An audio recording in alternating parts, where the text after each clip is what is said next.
2022 पासून माझी LCB रत्नागिरीवरून चौकशी सुरू आहे।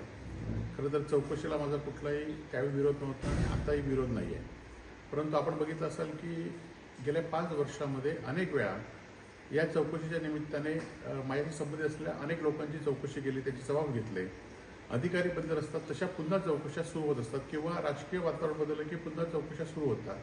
हे खरं तर माझ्यावर अन्यायदायक आहे। परंतु असून देत, ज्या चौकशी असतील त्या चौकशीला आम्ही सामोरे जाऊ। परंतु हा कुठल्याही दबावाला मात्र आम्ही बळी पडणार नाही एवढं मात्र निश्चित आहे। येणाऱ्या काळामध्ये सुद्धा ज्या चौकशी असतील त्या चौकशी आम्ही चौकशीला जी उत्तरं असतील ती उत्तरं मी देईन। परंतु 5-5 वर्ष LCB विभाग एखाद्या माणसाची चौकशी करत आहे आणि अशा अनेक चौकशा माझ्यावर सुरू झालेल्या चौकशा आज बंद झालेल्या आहेत।